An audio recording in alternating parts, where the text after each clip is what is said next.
Good morning, students. In our last class, we have discussed regarding the torque and angular momentum of a particle about the axis of rotation. We had an idea regarding the relation between the torque and the angular momentum also. Now today, we proceed in this rotational motion chapter, and our next discussion is the moment of inertia. Is a very important discussion, that is the moment of inertia. Okay, so first we discuss it in this way. Let us consider AB as an axis of rotation about which a rigid body is rotating.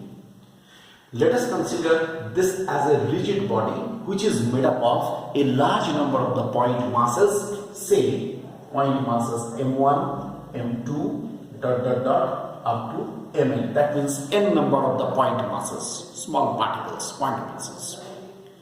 A rigid body is always supposed to be made up of a large number of the point masses. So these are the point masses which are at the perpendicular distances r1, r2 and so on up to rn distances, perpendicular distances from the axis of rotation as shown in the figure.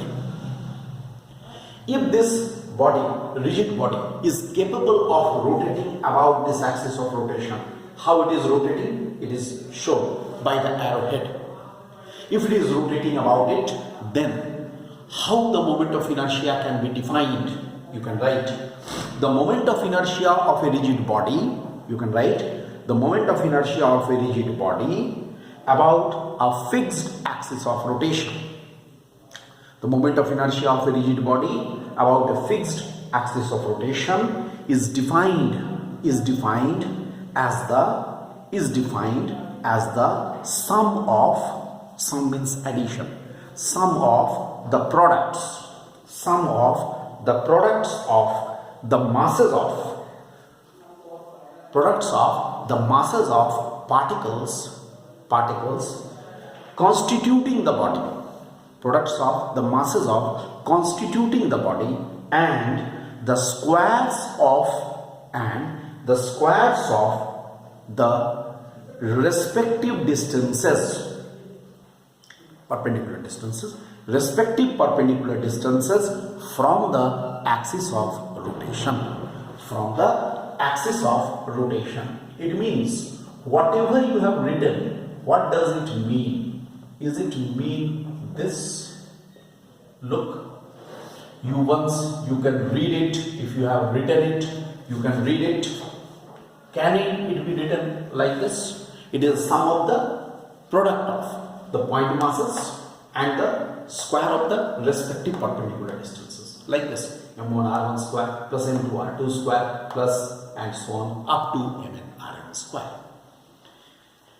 Okay, can it be written like this? Now, for m1 equal to m2 equal to up to mn equal to m, say, look what I have said. It means what? Let us consider all the point masses are of the equal value. Every point mass, it was a general case, but every point mass, if every point mass has a general value, then how much it will be? m1 is equal to m2 is equal to and so on up to mn is equal to this. Alright, then what we can write? We can write I is equal to m times r1 square plus r2 square and so on up to rn square. It can be written, or it can be written as m into n into r1 square plus r2 square and so on up to rn square divided by n. Look what I have done. Number of the particles n, with that we have multiplied this factor and we have divided this factor. Right. Then what will happen? Obviously m into n will become the mass of this body. Here we can write I is equal to capital M, okay, capital M, and this whole thing is written as k square. Look, I write where capital M is equal to m into n. This is the mass of the rigid body. Mass of the rigid body. And what is K, capital K? That is root over R1 square plus R2 square and so on up to Rn square divided by n. Very simple. Which is known here as this is called the radius of gyration. K is called here the radius of gyration. Then what is the radius of gyration? How can we define this radius of gyration? You can write hence radius of gyration of a body, radius of gyration of a body about an axis of rotation. Radius of gyration of a body about an axis of rotation may be defined as the root mean square distance. Root mean square distance of its particles from the axis of rotation. Root mean square distance of its particles from the axis of rotation. See, this factor is called the root mean square distance. It is actually RMS value.